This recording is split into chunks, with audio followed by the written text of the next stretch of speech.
ceux qui ne sont pas encore venus à ces modules d'astronomie, je m'appelle Rémi Cavanac et je suis astronome à l'université de Toulouse, Paul Sabatier. Et puis je suis aussi responsable du Pic du Midi comme directeur et des tas de choses. Et donc aujourd'hui, on va aborder le 4e module, qui est le module de cosmologie sur l'histoire de l'univers. Alors je ne sais pas si c'est bien pour vous ou si c'est pas bien pour vous, mais c'est un module que je maîtrise plutôt, puisque c'est mon domaine de recherche. Je m'intéresse à l'évolution des composantes invisibles de l'univers, matière sombre, énergie sombre, depuis les origines jusqu'à nos jours.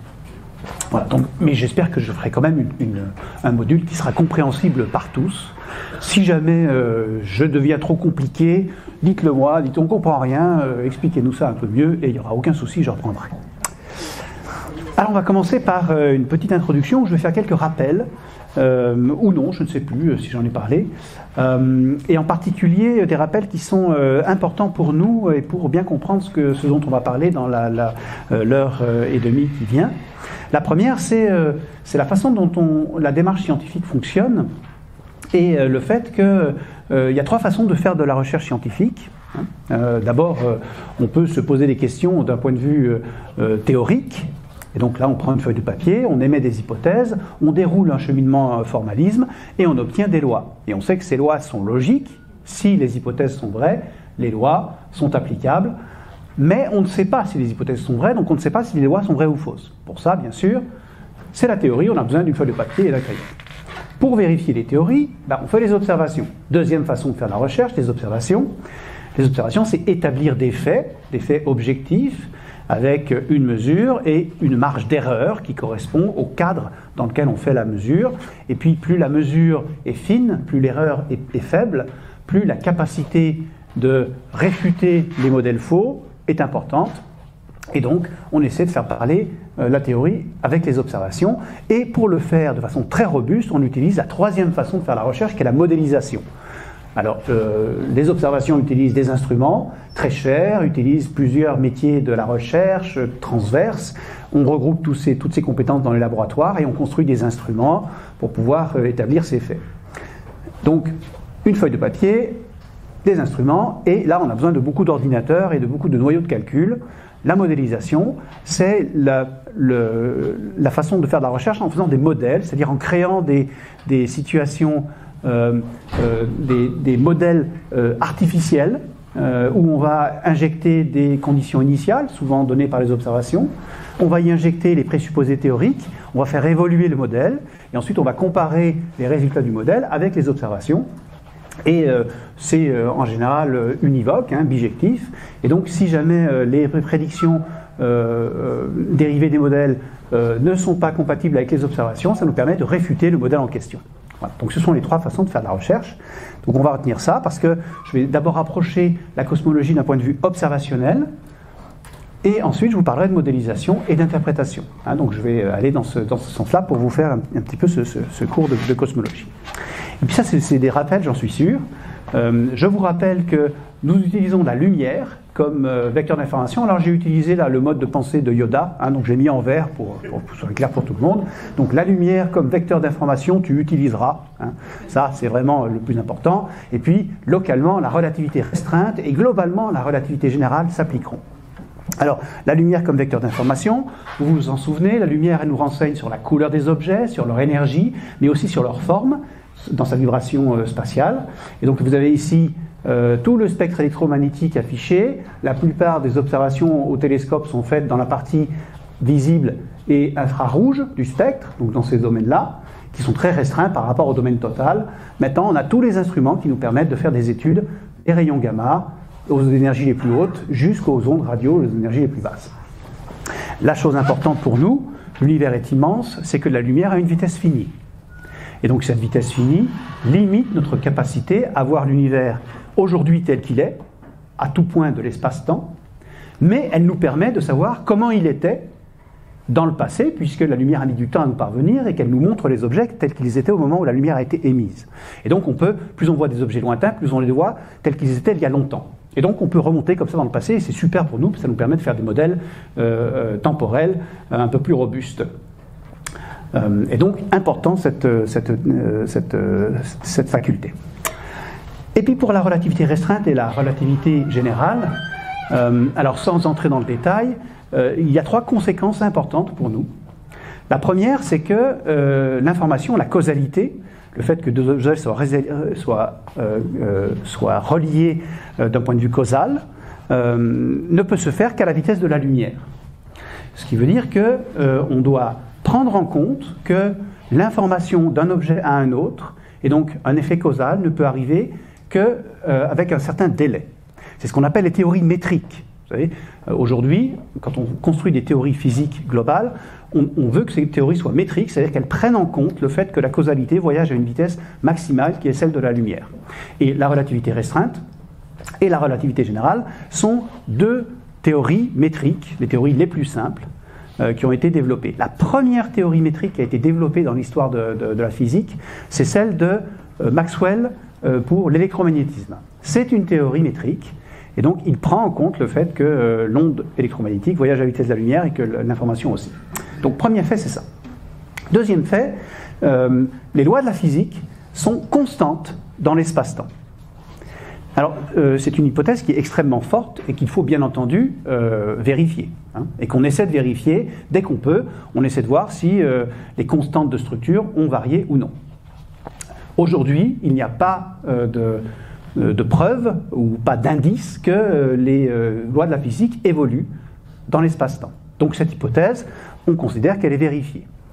C'est-à-dire que la gravitation, la relativité générale, était la même au début de l'univers et aujourd'hui. Imaginez bien que si elle évolue au cours du temps, ça devient très compliqué d'interpréter ce qu'on voit dans le passé, puisque les lois mêmes ont changé, et donc comment peut-on être sûr que ce qu'on voit correspond à la même interprétation? Et donc, cette hypothèse très forte, on va la garder. Et le 3e point, qui découle un petit peu des lois de la physique, c'est le fait que des 4 interactions physiques que l'on connaît, vous savez, les 2 nucléaires, l'électromagnétique et la gravitation, seule la gravitation agit dans le cosmos, et c'est la seule force dont on dispose pour pouvoir expliquer l'évolution de l'univers dans le temps.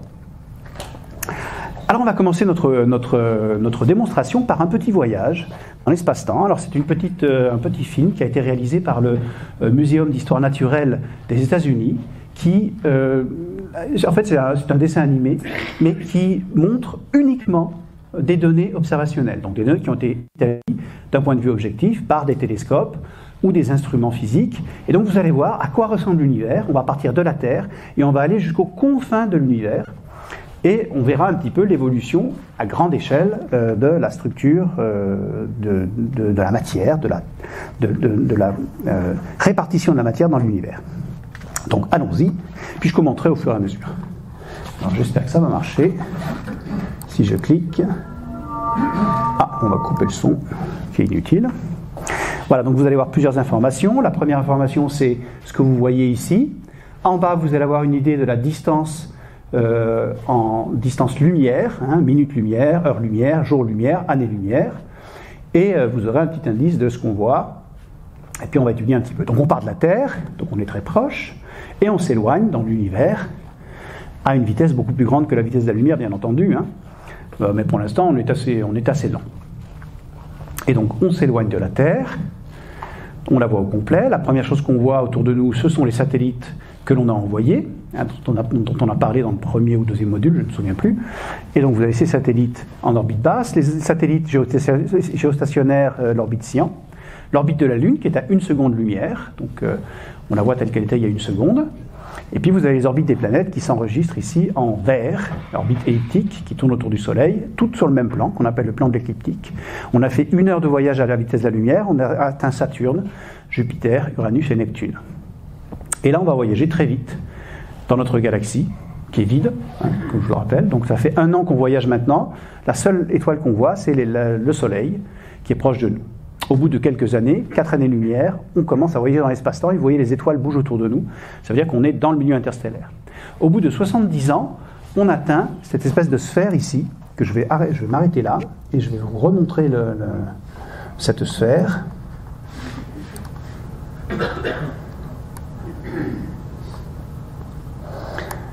Et cette sphère, elle correspond à l'ère de pollution. J'aime beaucoup ça.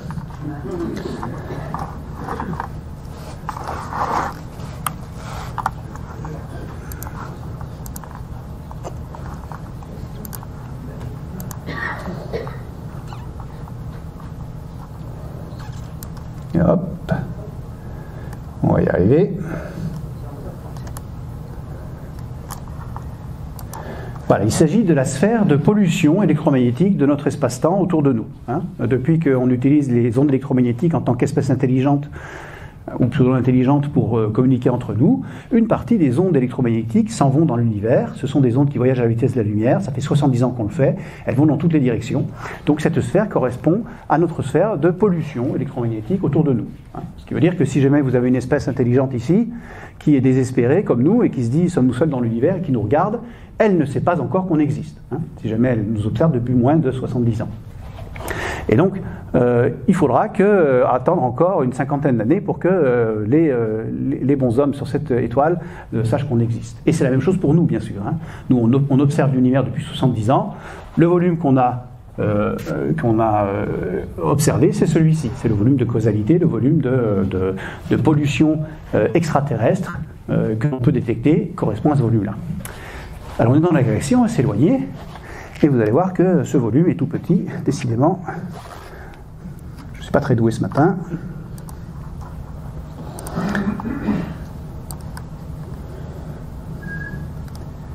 Voilà, vous allez voir que cette petite sphère est toute petite en regard de la taille de la galaxie. Donc vous voyez, regardez-la bien là, elle va bientôt disparaître. Maintenant on voit toute notre galaxie qui fait 100 000 années-lumière de côté.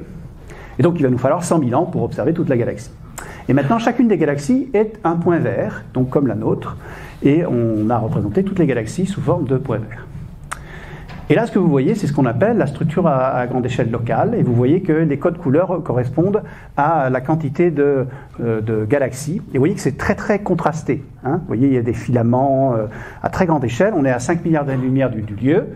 Alors si on ne voit rien ici, je vais de nouveau poser, si on ne voit rien à cet endroit-ci, c'est parce que le plan de notre galaxie est dans cette direction.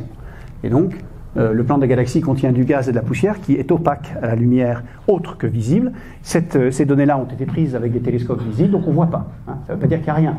Il est probable que l'univers ressemble beaucoup, dans ces deux zones-là, à ce qu'on voit vers le nord et ce qu'on voit vers le sud. Autre question qu'on pose souvent, pourquoi y a-t-il plus d'objets vers le nord que vers le sud ? Eh bien, c'est un biais d'observation, parce que la quantité de surface dans le plan du ciel qui a été observé au nord est plus importante qu'au sud. Et donc, en projection, on a davantage d'objets, tout simplement parce que le cône était plus ouvert au nord qu'au sud.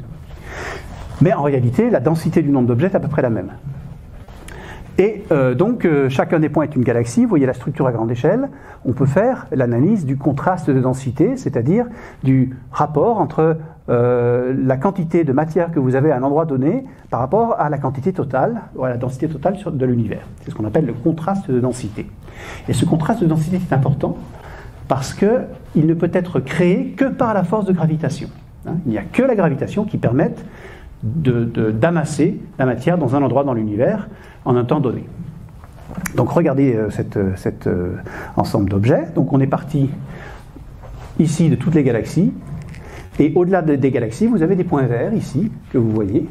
Et ces points verts, ce ne sont plus des galaxies, ce sont des noyaux de galaxies actives, c'est-à-dire ce sont des quasars, ou des objets qui ont l'air ponctuels, mais qui sont des trous noirs supermassifs au centre des galaxies, qui reçoivent de la matière, l'accélèrent et la réémettent sous forme de lumière, et par des effets de relativité restreinte et générale, ces faisceaux, ça ressemble un petit peu à la lumière d'un phare. Vous savez, un phare dans la nuit, quand le faisceau est perpendiculaire à votre direction, vous ne le voyez pas. Vous ne le voyez que quand le phare pointe dans votre direction et que le faisceau lumineux passe dans votre champ de vision.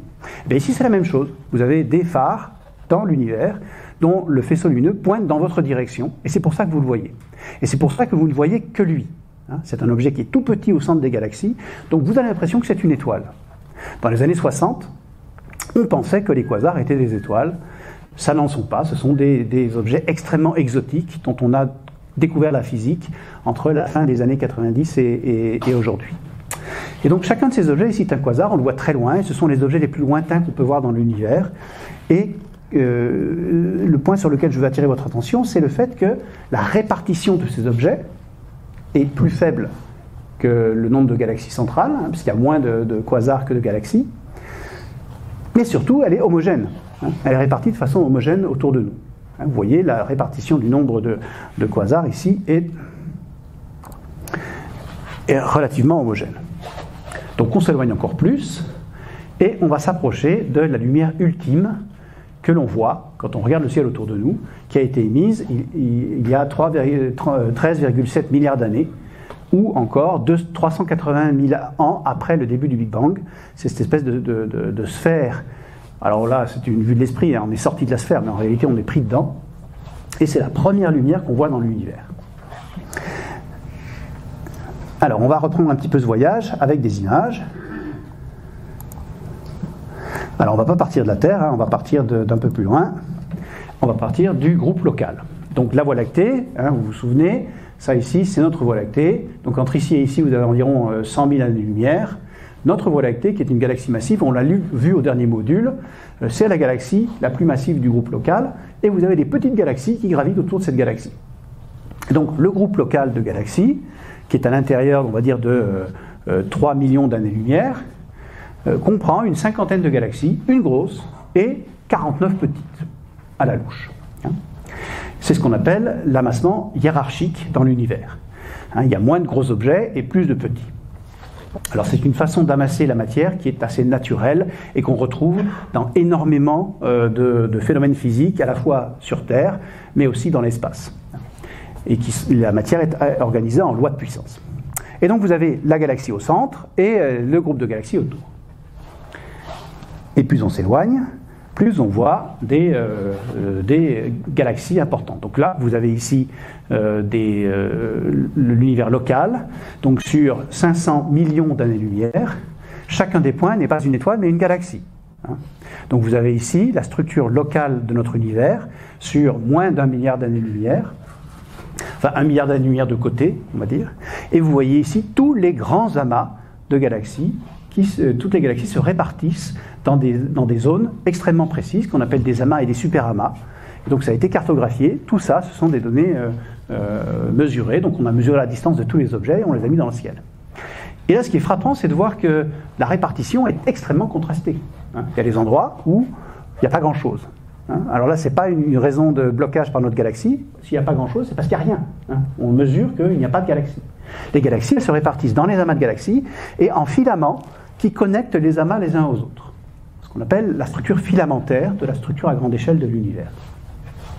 Et donc ces amas, ce monde des amas, c'est vraiment un monde extrêmement dynamique. Vous savez, au tout début, quand on a commencé à observer les galaxies, on pensait que l'univers était immuable, que toutes les galaxies avaient été créées telles quelles et qu'elles continuaient à émettre leur lumière avec la même forme, qu'elles ne bougeaient pas, que l'univers était très statique. Et puis, au fur et à mesure où on a commencé à faire des mesures de vitesse, des mesures de la forme des objets dans l'espace-temps, on s'est aperçu que, contrairement à ce qu'on pense, l'univers est extrêmement dynamique. Tout bouge, tout change, tout évolue à l'intérieur des volumes donnés. Et là, vous avez ici une image d'un amas qu'on appelle amas de Persée, qui montre toute la structure et toute la richesse qu'on peut avoir dans les amas. Donc vous voyez qu'on est dominé par des galaxies qui ressemblent à des boules d'étoiles jaunes. Ce sont des galaxies elliptiques, des galaxies très évoluées, qui au départ étaient des galaxies spirales, qui ont fusionné entre elles pour former ces galaxies elliptiques. On a vu ça dans le dernier module. Donc le monde des amas, c'est un monde extrêmement dynamique, où vous avez des galaxies qui fusionnent entre elles. Voici une image magnifique de la galaxie de l'antenne, prise avec le télescope spatial, et vous voyez ce qui se passe quand deux galaxies entrent en collision. Je vous avais montré une simulation de la collision entre notre galaxie et Andromède au précédent module. Voilà, ce genre de choses arrive en permanence. Toutes les galaxies ont fusionné une fois dans leur vie, au cours de leur vie dans l'univers. Et donc c'est le domaine des amas. Donc on est dans ce domaine-là. Le domaine des amas, c'est aussi le domaine où les amas eux-mêmes modifient énormément la forme des galaxies autour d'elles quand les galaxies passent à travers l'amas. Vous voyez que le milieu intra-amas, donc entre les étoiles et entre les galaxies elles-mêmes, c'est un milieu qui n'est pas vide. C'est un milieu qui contient de la matière, qui contient du rayonnement bien sûr, du gaz, et ce milieu, eh bien, quand une galaxie passe à travers, les composantes les plus évanescentes de la galaxie sont arrachées de cette galaxie et se retrouvent dans le milieu intra-amas. Et donc, ce milieu intra-amas s'enrichit avec le temps, avec les galaxies qui passent à travers l'amas dans leur trajectoire. Et vous avez ici l'exemple d'une galaxie comme ça qui est en train de passer à travers un amas, qu'on appelle une galaxie méduse. On aime bien employer des termes un peu originaux en astronomie. Et vous avez ici la galaxie spirale que l'on voit bien ici. Et cette galaxie est est en train de passer à l'intérieur d'un amas, et tout le gaz froid et le gaz même chaud est en train d'être arraché de cette galaxie par effet de friction, de friction dynamique et gravitationnelle. Et donc, cette mesure de ce gaz-là, c'est du gaz qui a été observé en H-alpha, et vous voyez qu'il y a des zones un peu plus brillantes, et donc ce gaz-là, en plus d'être arraché, il a formé un certain nombre d'étoiles. Et ces étoiles vont se retrouver dans le milieu interamas. Et donc, en étudiant la distribution de lumière dans l'amas, on peut évaluer combien de galaxies ont perdu leur gaz au profit de cet amas. Et puis ce gaz ayant disparu de la galaxie elle-même, ça stérilise la galaxie qui ne forme plus d'étoiles après. Donc elle passe à travers l'amas et puis elle a perdu son combustible, ce qui lui permet de fabriquer les nouvelles étoiles, qui a été arraché. Et donc elle se trouve à avoir des étoiles qui vont vieillir, mais elle ne formera plus de nouvelles générations. C'est ce qu'on appelle le quenching en anglais. Et en français, je ne saurais pas trop comment traduire ça. Bon, comment je fais pour me débarrasser de cette...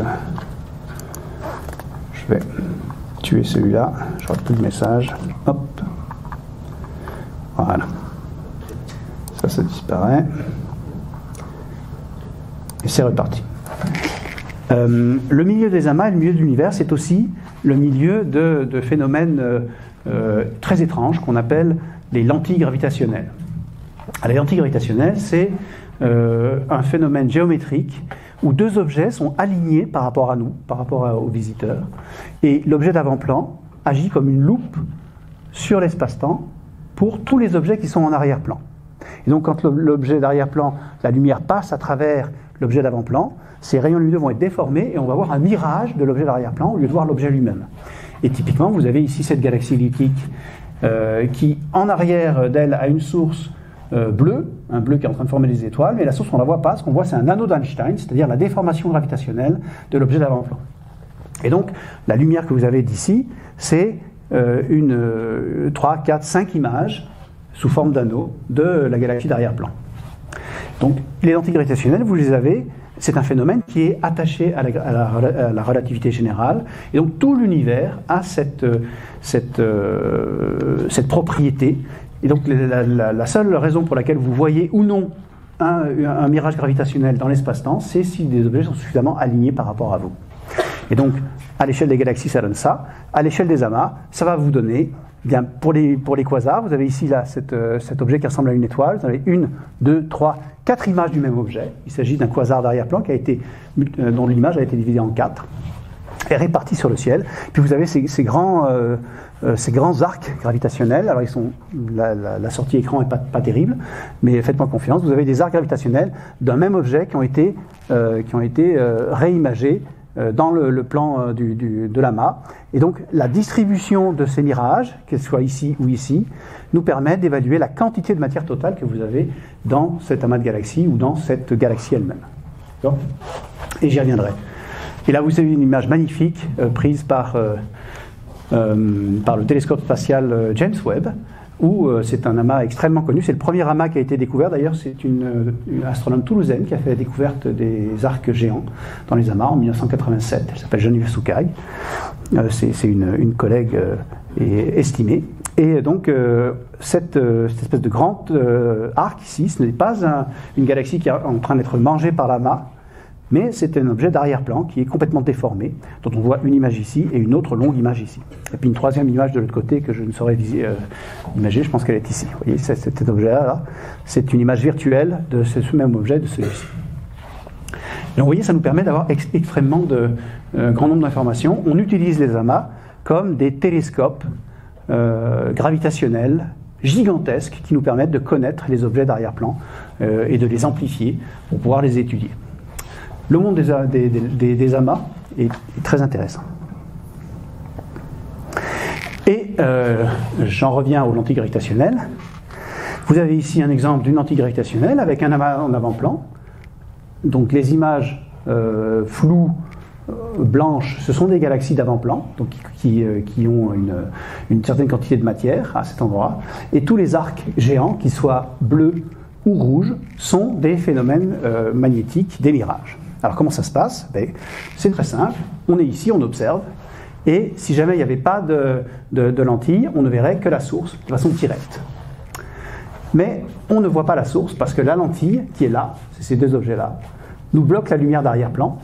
Et les faisceaux lumineux qui voyageaient, qui divergeaient par rapport à nous, donc on ne voyait pas, sont renvoyés quand on passe le plan de lentille vers nous, et on les voit. Et donc vous voyez ce faisceau lumineux ici de la source, on le trouve ici ou ici. Et c'est comme c'est un phénomène qui a une symétrie circulaire autour de l'objet central, eh bien on trouve en général des mirages gravitationnels qui ressemblent à des cercles. Alors c'est intéressant pour nous parce que d'une part c'est un phénomène qui est complètement aléatoire, il faut que les deux objets soient alignés. D'autre part, ce phénomène, il ne modifie que la forme de la lumière et la quantité de lumière qu'on voit sur un objet, mais il ne modifie pas sa couleur. Et vous vous souvenez que la couleur d'un objet pour nous est très importante parce que c'est elle qui contient la physique de l'objet. Et donc le seul effet pour nous du mirage gravitationnel est de détruire la forme de l'objet, mais on peut faire tout le reste avec la couleur de l'objet. Troisième propriété, l'effet de déformation, il n'est absolument pas relié à la quantité de lumière qui est émise par la lentille, mais uniquement par la quantité de matière totale qui est contenue dans la lentille. D'accord ? Et donc on peut étudier la quantité globale de matière qu'on a dans ces objets. Le seul problème, c'est que c'est un outil qui a besoin de beaucoup de résolution, et donc en général pour faire une étude fine d'une lentille gravitationnelle, il faut un télescope spatial, il faut aller dans l'espace et observer les images les plus résolues. Alors c'est mon domaine d'activité, c'est pour ça que je passe un petit peu de temps dedans. Le domaine des amas, c'est aussi le domaine de toutes les composantes de matière, et vous avez ici une image qui est extrêmement intéressante et sur laquelle je vais passer quelques temps. Vous avez en réalité deux amas. Un amas de ce côté-ci, alors vous voyez l'image optique, visible à l'œil nu, où vous voyez toutes les étoiles et toutes les galaxies sous forme de petits objets allongés. Et vous avez deux surdensités de galaxies, une ici et une ici. Quand vous étudiez la quantité totale de matière dans ces deux surdensités, une ici et une ici, vous voyez, par effet de lentille gravitationnelle, que la matière se répartit dans cette zone bleue, qu'on a mis en forme bleue. Donc il n'y a pas d'émission de lumière. Le bleu est une représentation visuelle de la matière contenue qui a été mesurée par effet de lentille gravitationnelle. Donc vous voyez, il y a une zone de surdensité de matière ici et une ici. Et cette zone-là, elle suit la surdensité des étoiles et des galaxies. Et puis vous avez une zone avec de l'émission rouge. Alors ça, c'est une véritable émission qui a été faite en rayon X, où on voit le gaz de très haute température qui était présent autour des amas. En principe, dans un amas qu'on regarde dans l'univers, la partie bleue et la partie rouge sont superposées à la partie des étoiles. Entre la matière totale que vous avez dans chacune des deux surdensités et la quantité de gaz qui devrait occuper le même espace. Comme si les deux amas s'étaient rentrés dedans, s'étaient passés l'un à travers l'autre, et que toutes les composantes non collisionnelles, les étoiles, les galaxies et la matière sombre, s'étaient décorrélées de la quantité de gaz qui, lui, est entré en collision, le gaz dans les deux objets, et ont formé donc ce cône qui est caractéristique d'une zone d'onde de choc dans un gaz, et donc on a arraché le gaz chaud qui s'est retrouvé entre les deux objets, l'un ou l'autre. Et donc là, vous avez une image extrêmement intéressante qui vous montre qu'on a différentes composantes, certaines composantes bien visibles, la partie rouge, et certaines composantes qui ne sont pas visibles du tout, la partie bleue. Cette partie bleue, on y reviendra très vite. Et pour l'instant, je veux juste vous parler de structures à grande échelle. On est toujours dans le monde observationnel, je vous montre des observations qu'il faudra interpréter par la suite. Vous avez ici une carte qui ressemble beaucoup à la structure qu'on a vue tout à l'heure, où vous avez des cônes de chaque côté, vers le pôle nord et le pôle sud de la galaxie. Je vous rappelle que notre galaxie, elle est là, elle nous empêche de voir ce qu'elle a. Chacun des points est une galaxie, et vous voyez toute cette structure filamentaire de l'univers, et vous pouvez mesurer sur chacune des galaxies la vitesse de chacune des galaxies en fonction de leur distance. Et quand vous faites ça, bien sûr, vous mesurez que l'univers est en expansion. Les objets plus lointains s'éloignent plus vite de nous que les objets proches. Dans les années 2000, on a fait cette mesure sur un certain nombre de galaxies, et on s'est aperçu que, contrairement à ce qu'on pensait jusque-là, l'univers ne décélère pas, mais il accélère. C'est-à-dire que cette partie-là de l'univers prend de l'expansion plus vite que la partie de l'univers au-delà. Hein, ici, on est à, je vous donne les unités, on est entre 0 et 2 milliards d'années-lumière de nous, hein, donc c'est un volume qui est relativement grand. Malgré tout, l'univers dans cette zone-là, son taux d'expansion est plus important que celui qu'on mesure quand on va au-delà, à 3, 4, 5 milliards d'années-lumière de nous. Et je vous rappelle que la gravitation est une force attractive. La relativité générale n'a aucune option pour accélérer, pour repousser les objets les uns des autres. La force est attractive. Et donc, on a mesuré l'impossible. Comment peut-on résoudre le problème ? Eh bien, on a deux choix. Ou bien on décide que notre principe initial de dire que les forces de l'univers sont constantes dans l'espace-temps est fausse, et on modifie la gravitation à grande distance. Deuxième option, on invente une force, et on l'ajoute à notre physique. Donc on invente une nouvelle physique, sous forme d'un fluide qu'on appelle énergie sombre, qui règle notre problème. Cette énergie sombre, au lieu d'attirer les objets les uns avec les autres, elle les repousse. Et donc vous avez ici un univers qui est plausiblement a une propriété nouvelle qu'on appelle l'énergie sombre, qui est attachée à la structure même de l'espace-temps, donc au volume de l'univers, et qui nous règle notre souci d'accélération de l'expansion. Et donc ça, c'est la vision un petit peu analytique de cette mesure, où on voit différents modèles d'univers. Et vous voyez que, alors là, ça ici, c'est l'accélération, donc la distance de l'objet en fonction de la magnitude des objets. Et on a trois modèles d'univers qui sont les lignes, la ligne noire, la ligne jaune et la ligne bleue. Et la ligne bleue, c'est un univers qui est en décélération, donc vous voyez qu'elle n'ajuste pas du tout le nuage de points qu'on observe.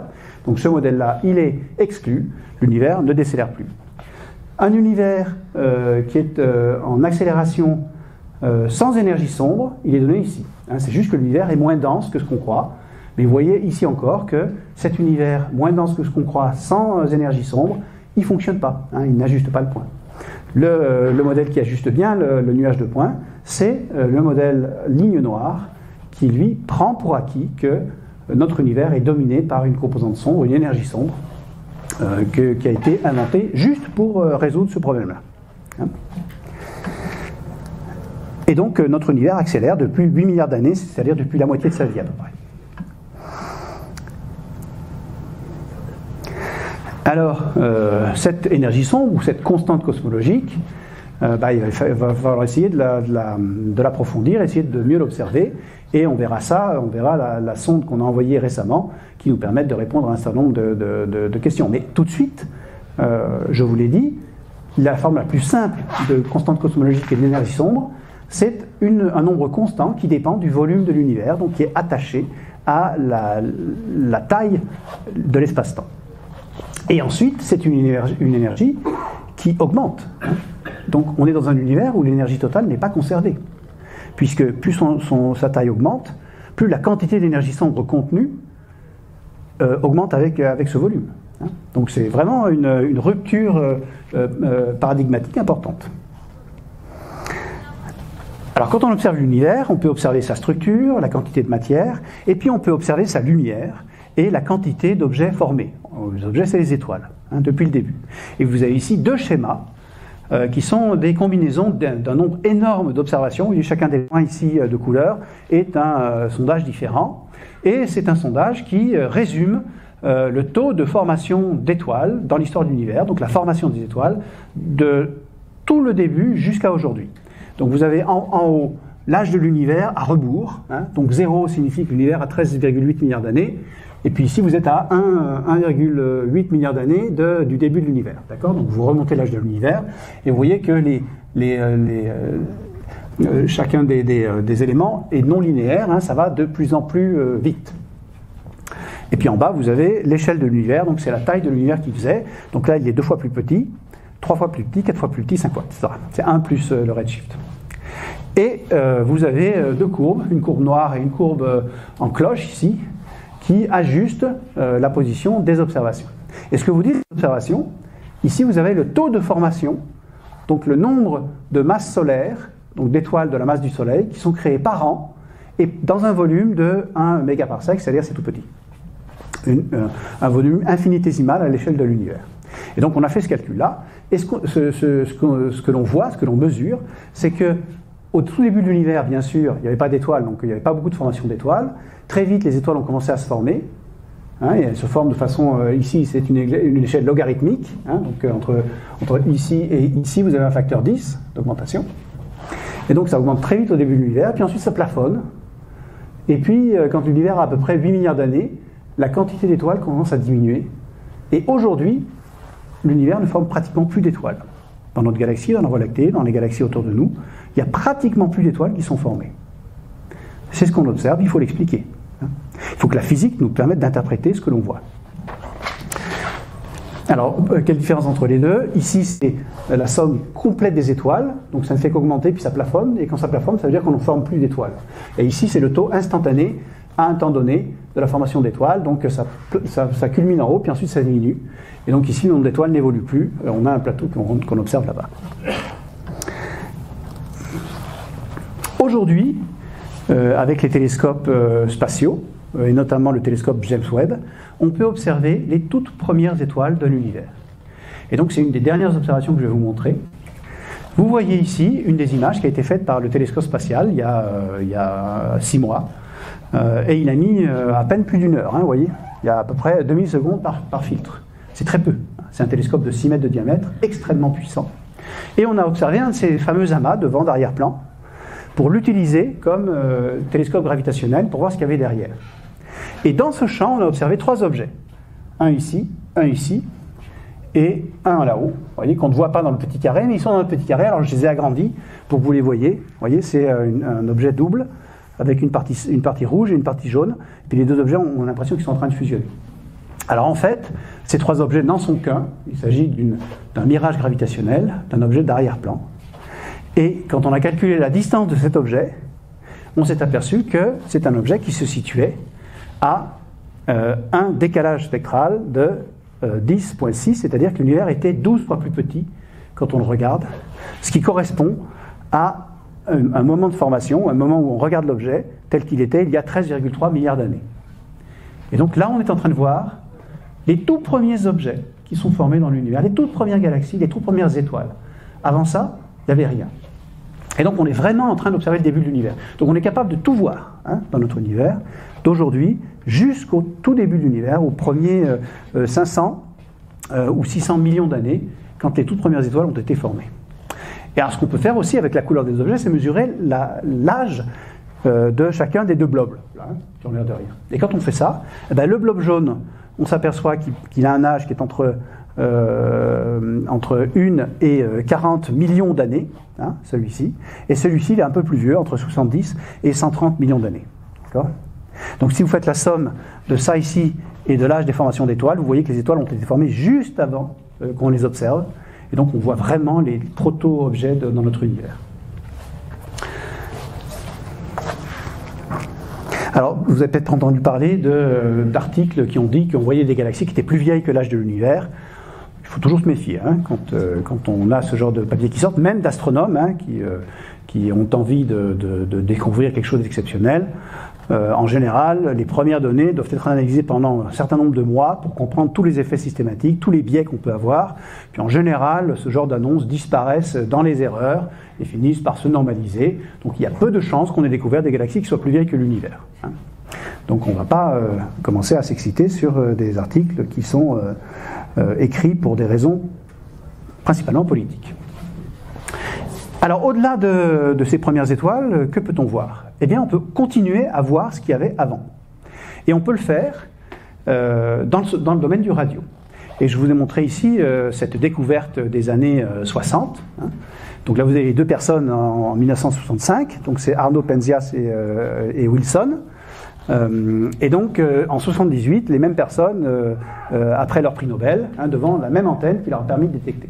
Cette antenne, c'est une antenne qui est sensible dans un domaine radio qu'on appelle le centimétrique, c'est-à-dire la lumière est centimétrique. Cette lumière est émise à des températures extrêmement basses. Si on relie une température à la couleur de la lumière, le soleil qui est jaune a une température de 5-6 000 degrés à sa surface. Les objets qu'ils observent ici, ils ont une température de moins 270 degrés. Et il s'agit d'un objet dont je vais vous parler maintenant. Quand ils ont commencé à calibrer leur antenne dans les années 60, antenne centimétrique, ils se sont aperçus qu'ils avaient du bruit blanc. Ils avaient une espèce de bruit qui est en permanence. Et ils cherchaient. Pendant un temps, ils ont pensé que c'était des pigeons qui avaient fait des crottes dans leur antenne et que ça provoquait du bruit. Et en réalité, au bout de quelques mois, ils ont été en relation avec des collègues de Princeton qui leur ont dit « Ah non, non, non, vous êtes en train de voir ce que le modèle du Big Bang a prédit il y a 40 ans. Vous avez découvert le fond de rayonnement cosmologique. » Qu'est-ce que c'est le fond de rayonnement cosmologique? C'est le fait qu'au tout début du Big Bang, et j'en reparlerai quand on parlera de l'interprétation, avant même qu'il y ait des étoiles, l'univers s'est refroidi, et il était formé principalement d'électrons et de noyaux d'atomes, des protons et de neutrons. Et en se refroidissant, et ces particules se propageaient par collision dans tout l'univers à une température d'environ 3-4 000 degrés. Quand l'univers a atteint l'âge de 380 000 ans, il a refroidi suffisamment pour que ces premiers électrons soient capturés par les protons. Hop! Et donc on a fabriqué un atome neutre. Avant, on avait des particules positives qui se promenaient, des particules négatives. Et donc ces atomes neutres, quand un électron est capturé par un proton, il émet une particule de lumière. Cette particule de lumière, elle est émise à la température de l'univers, c'est-à-dire à 3000 degrés. Et donc l'univers émet à ce moment-là, quand tous les protons de l'univers capturent en même temps, à quelques milliers d'années près, capturent les électrons et réémettent la lumière, on a cette lumière qui est massivement émise dans tout l'univers, qu'on appelle le fond de rayonnement. Et ce fond de rayonnement, entre le moment où la lumière a été émise et aujourd'hui, il a refroidi d'un facteur 1000. Vous voyez, 3000 degrés, alors je parle en Kelvin, 3000 Kelvin, 1 Kelvin, ou 2,7 Kelvin, qui est la température exacte du fond de rayonnement cosmologique. Donc moins 270 degrés Celsius. C'est ça qu'ils ont découvert. Et donc quand ils ont découvert ça, ils ont vu qu'il y avait un dipôle, c'est-à-dire qu'il y avait une partie qui était plus chaude et une autre plus froide, ou une partie plus rouge et une autre plus bleue. En fait, ce qu'ils ont mesuré, c'est le déplacement de la Terre par rapport à ce fond de rayonnement cosmologique, parce que la Terre, elle tourne autour du Soleil, que le Soleil tourne autour de la galaxie, et la galaxie va dans la direction de la masse principale. Donc ils ont mesuré la somme de toutes ces vitesses par rapport à ce fond de rayonnement, qui par définition est attaché à la fabrique de l'espace-temps et dans l'expansion. Et donc c'est ça qu'on voit, on mesure ça. Alors quand on se rapproche de la vitesse, on élimine la vitesse due à notre mouvement propre, et qu'on refait la mesure, on trouve ça. Voilà, on trouve ça. Alors ça, c'est la mesure de ce fond de rayonnement cosmologique, très précis, qui a été fait par un satellite qu'on appelle Planck, qui a été lancé il y a quelques années. Et vous voyez que la répartition de cette lumière est pas du tout homogène. Il y a des endroits où il y a des zones plus bleues, donc plus froides, et des endroits où il y a des zones plus rouges. On est en train de voir les fluctuations primordiales de la matière dans l'espace-temps, au moment où l'univers avait 380 000 ans, en observant le reliquat de lumière qui s'est refroidi depuis 13 milliards d'années. C'est ça qu'on voit. Et donc, on peut utiliser ça comme des conditions initiales. Se dire, là, c'est la première observation qu'on fait dans l'univers. On va essayer d'utiliser ça pour faire les modèles d'évolution. Et donc, j'y reviendrai, mais c'est la première image qu'on peut faire aujourd'hui dans l'univers. C'est une image en radio. Aujourd'hui, on la voit à une température très faible, en centimétrique, et on est capable de faire... Alors, ce type de mesure ici est possible uniquement quand on va dans l'espace. Donc, c'est un satellite qui a fait cette dernière mesure. Alors, récapitulons.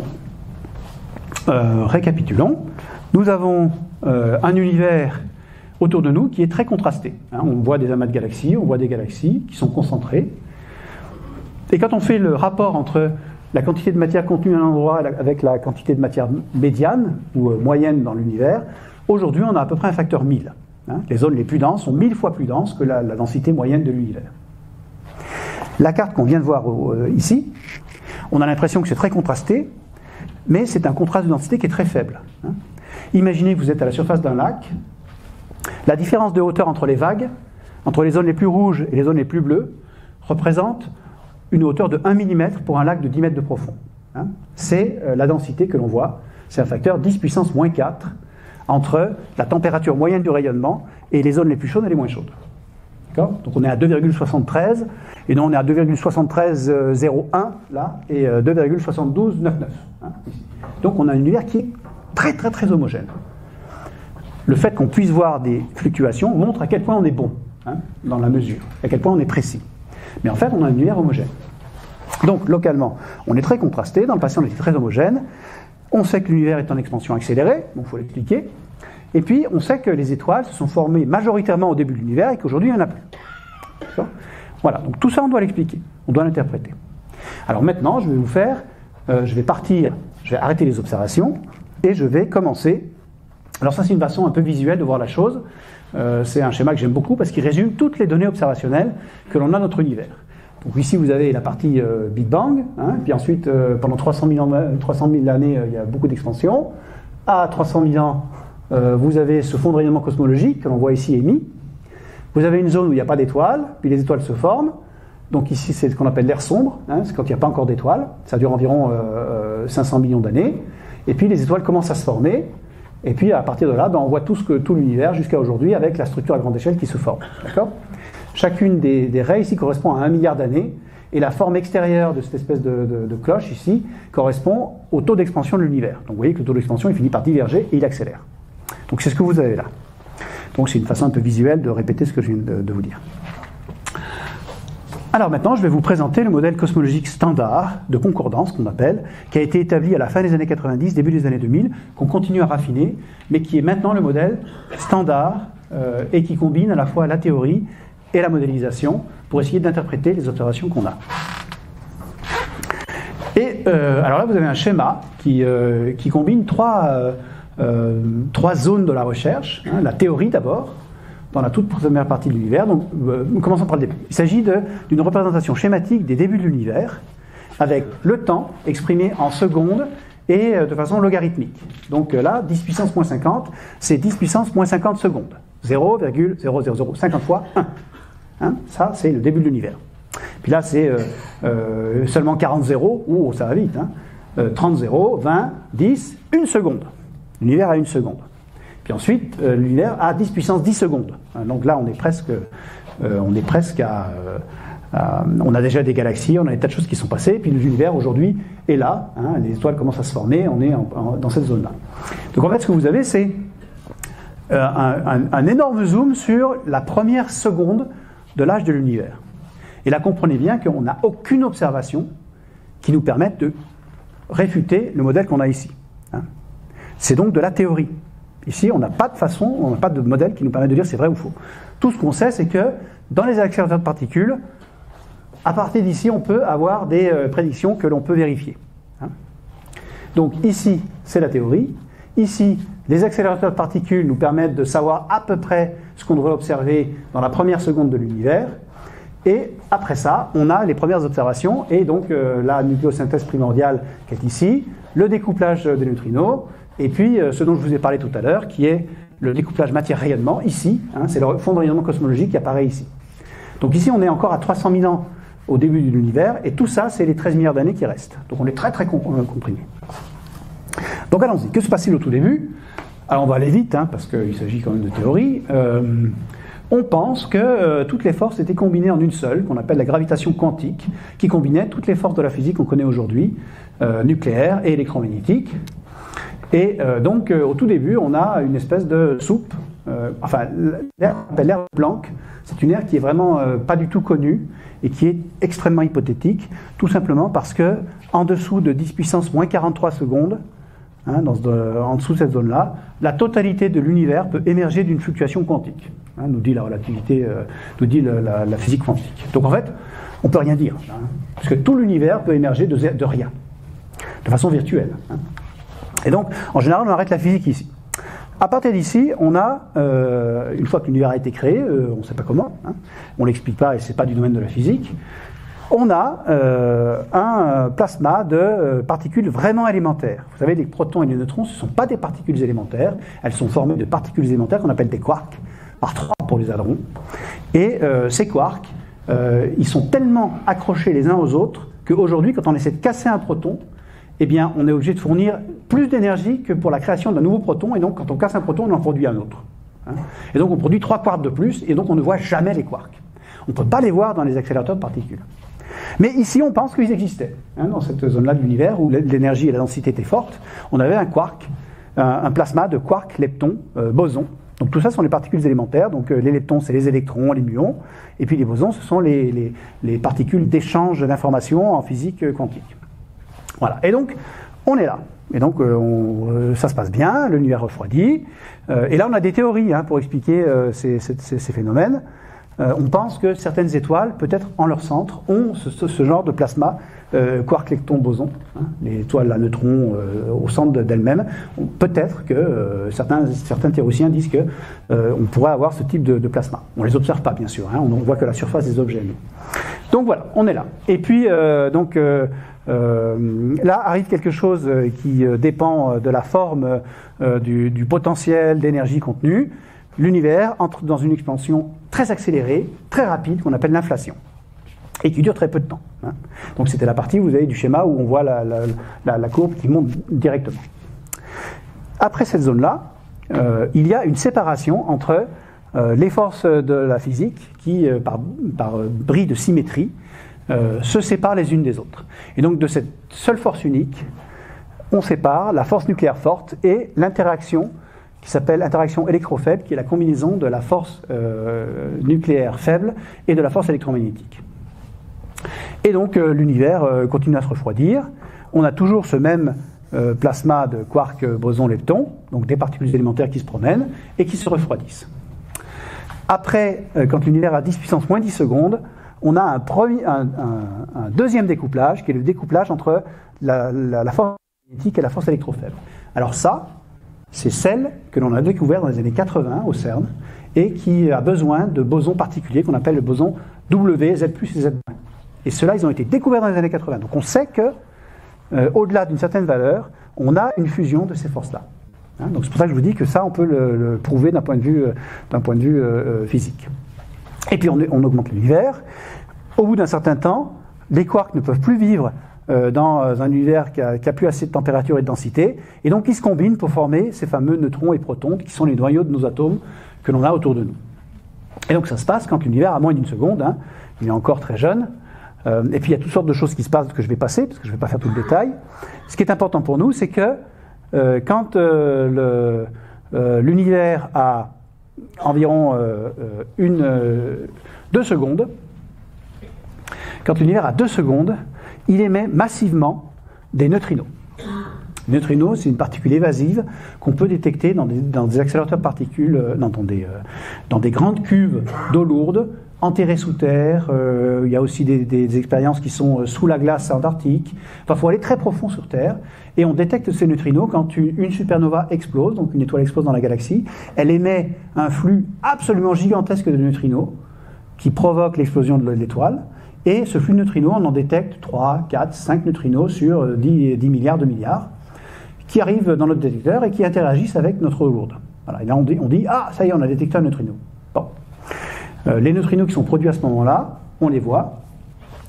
Mais au début de l'univers, il y a eu le même phénomène, un découplage entre les neutrinos et le reste de l'univers, très similaire au découplage entre matière et rayonnement et l'émission du rayonnement fossile. Sauf que là, il faut détecter des neutrinos. Quand on sera capable de détecter des neutrinos de façon simple et évidente, on pourra remonter à 2 secondes après le début du Big Bang, d'un point de vue observationnel. On ne sait pas encore faire, mais on pourra le faire dans le futur.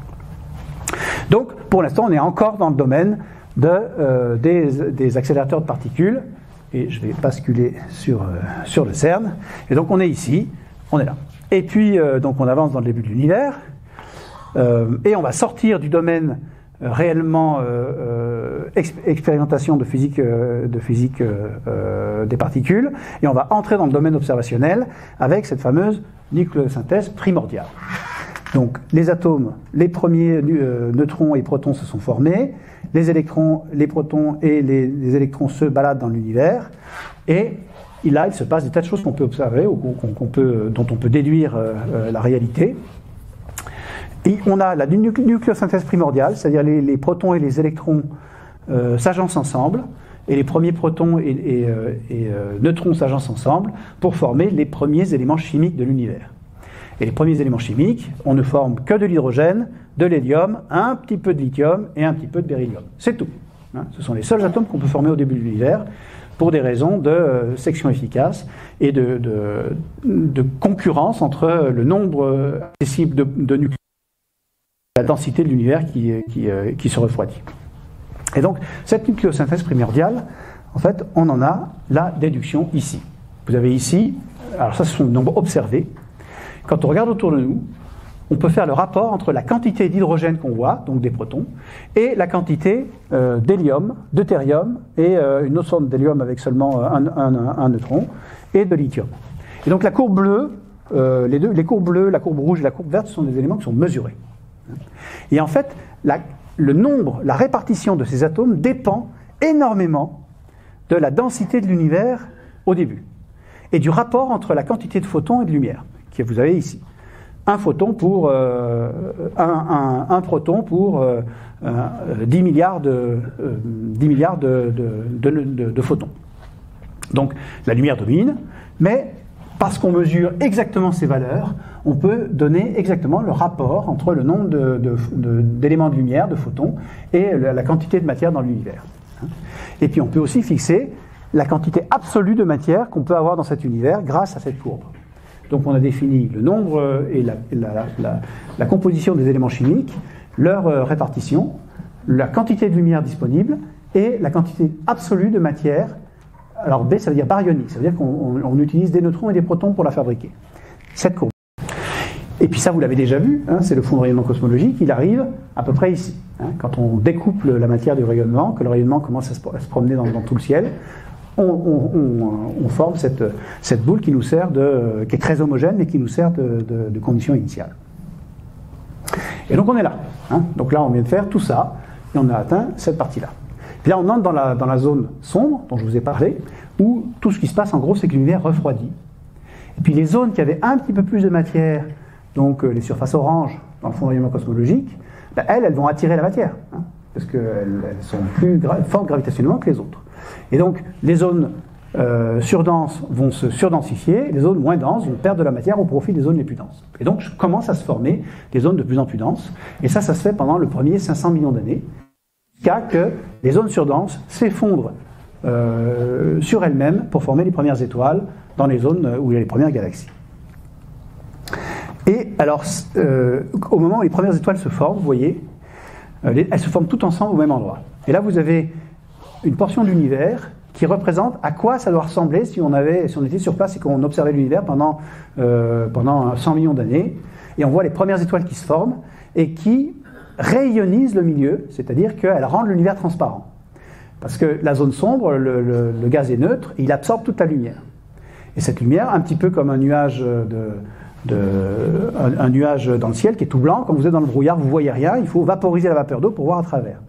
Et bien là, les premières étoiles vaporisent le gaz d'hydrogène pour le rendre transparent. Et vous voyez, à chaque fois que vous avez une petite explosion comme ça, c'est une génération d'étoiles très massive qui explose et qui rayonise et qui rend transparent l'univers autour de lui.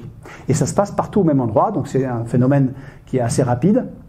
Et donc on passe de l'âge sombre à les premières étoiles en une zone de transition qu'on appelle la zone de rayonisation de l'univers. Et c'est ce que vous voyez ici modélisé par cette collaboration ici qui a fait une modélisation à n-corps. Donc ça, c'est assez réaliste. Et vous voyez qu'on retrouve les filaments ici que l'on va trouver après dans la répartition des galaxies. Hein, donc vous voyez, on est capable, à partir des premiers principes, de reconstruire le squelette à partir duquel on va finir par faire émerger cette structure à grande échelle.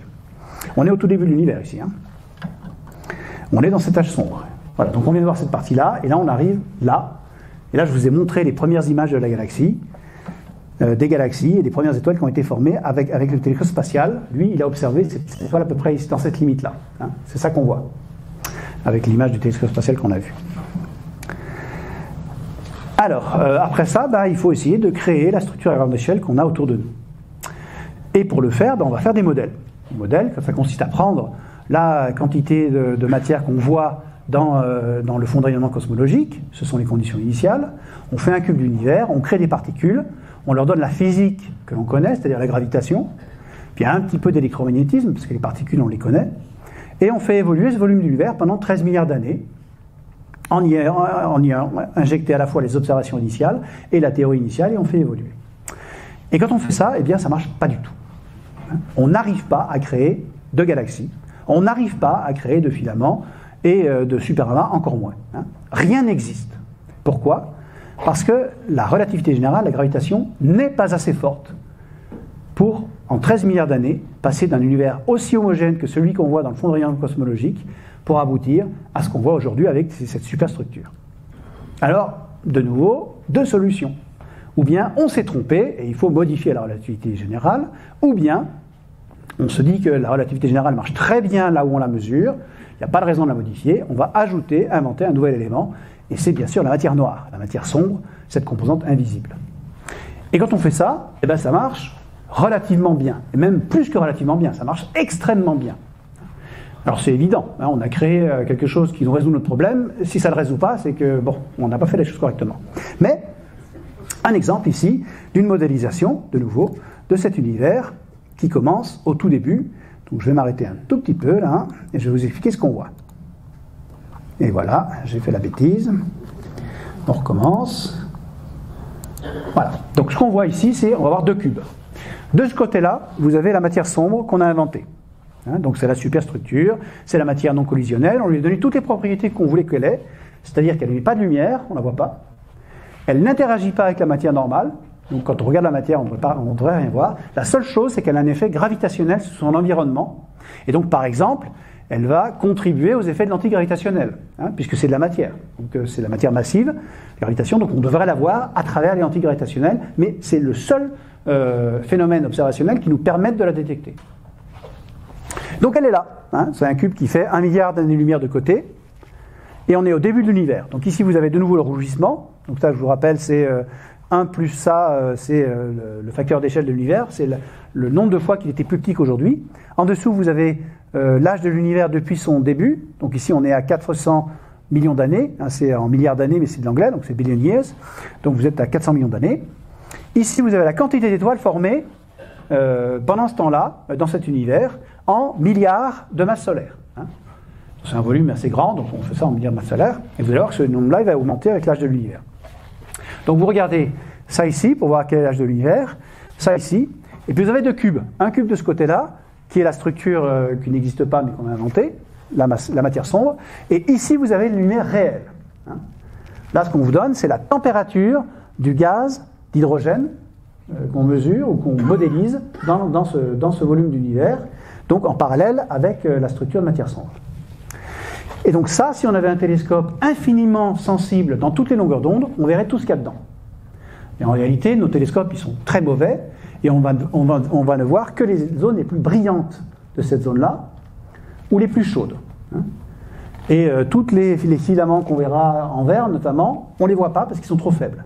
On ne voit que les galaxies qui sont formées. Allons-y. C'est parti. Donc, ça tourne pour voir un petit peu l'aspect tridimensionnel. Donc, vous voyez, l'univers ici, il a 1 milliard d'années. Il n'y a pas beaucoup d'étoiles qui sont formées encore. Ça commence juste à se former. Mais ce qu'il faut remarquer, c'est que ça ne se forme que là où il y a des zones extrêmement intenses et extrêmement concentrées de matière sombre. Vous voyez, finalement, le squelette de matière sombre qu'on a ici, c'est exactement le squelette qu'on va retrouver dans la matière normale, parce qu'elle va tomber là où il y a beaucoup de matière sombre, parce qu'elle va être attirée gravitationnellement. Et c'est pour ça qu'on forme les galaxies dans ces zones-là. C'est parce qu'il y a ce squelette ici qui nous permet de reconstruire cette structure tridimensionnelle. Et donc ici, l'univers, il a 3 milliards d'années, donc on a commencé à former des étoiles. Alors ça va très vite. Les étoiles, elles se forment par générations successives, et donc en général, les étoiles les plus jeunes, les plus massives, vivent très peu de temps, et elles explosent tout en même temps. C'est pour ça que de temps en temps, on voit des explosions comme ça. On a l'impression que c'est une explosion gigantesque. C'est une génération d'étoiles qui a explosé sous forme de supernova en même temps. Et ça se fait bien sûr là où il y a des galaxies. Alors je vous rappelle, la partie verte, vous ne la voyez pas. La plupart des points bleus, vous ne les voyez pas. Vous ne voyez que les parties très très denses. Donc vous avez là quelques proto-galaxies qui sont en train de se former. L'univers est arrivé à peu près à 1/3 de son âge. Et vous voyez qu'il se passe un truc très étrange. On a l'impression que les générations d'étoiles, quand elles expulsent le gaz, un peu comme dans une explosion, expulsent le gaz à l'extérieur des galaxies. Et donc les galaxies, au fur et à mesure où l'univers existe et qu'elles forment des étoiles, quand elles expulsent le combustible possible dans le milieu interstellaire. Et en réalité, la zone rouge que l'on voit de ces émissions, ça, on les observe. On observe ça en X.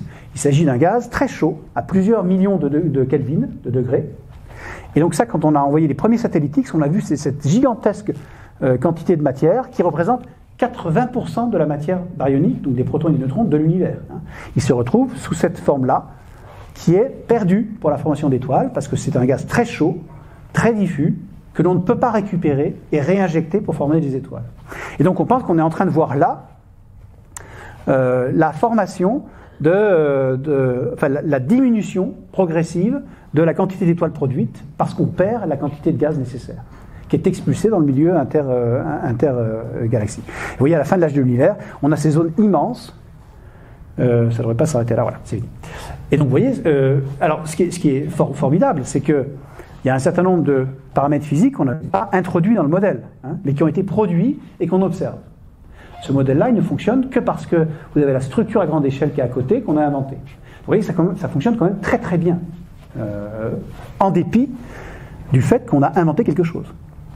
Alors dans l'histoire de la physique, c'est déjà arrivé. On a déjà inventé des particules, l'antimatière, elle avait été prédite par Dirac, elle a été détectée après par Anderson, les positrons. Donc on sait qu'on peut créer des éléments si on a les bonnes interprétations et qu'on est sûr de nous, on peut dire là on va détecter une particule dans le futur. Là on en est là pour l'instant avec la matière sombre. On a inventé cette matière sombre. Pour l'instant on l'a pas détectée, mais on sait qu'elle marche quand même hyper bien. Et c'est quand même beaucoup plus simple de rajouter un élément matériel que de changer les lois de la physique qui changent dans l'espace et dans le temps. Donc voici où on en est. Alors je reviens aux lentilles gravitationnelles. Quand on mesure la matière totale autour des lentilles, on obtient le même rapport de matière sombre versus matière lumineuse dans la lentille que ce que nous disent les modèles quand on fonctionne à partir du début de l'univers. Et cette répartition, elle est environ de 85% de matière sombre par rapport à 15% de tout le reste, matière lumineuse. Pour la matière. D'accord ? Et donc, là, ce qu'on a fait, c'est qu'on est passé d'ici jusqu'à là. On a fait tout ça avec ce modèle. Alors, je vous rappelle qu'il s'agit d'un modèle. Et un modèle, ce n'est pas la réalité. Un modèle, c'est une tentative d'interprétation pour expliquer les observations qu'on a vues. Si jamais on a mis de fausses hypothèses qui marchent très bien, eh bien, comme on dit élégamment chez nous, poubelle en entrée, poubelle en sortie. Donc, aussi bien, ça nous a créé de la poubelle, mais c'est une poubelle qui ressemble énormément à la réalité. Voilà, mais enfin, pour l'instant, on n'a pas d'autre solution, et ces simulations, elles sont 10 000 fois moins résolues que ce qu'elles devraient être pour nous permettre d'introduire la physique réelle que l'on observe autour de nous. Donc on a des simulations qui ont l'air super propres, mais qui ne sont pas du tout assez résolues pour sonder la physique réelle. Donc on est vraiment au balbutiement de notre exercice de modélisation de l'univers. Alors aujourd'hui, on a quand même un modèle qui semble fonctionner assez bien.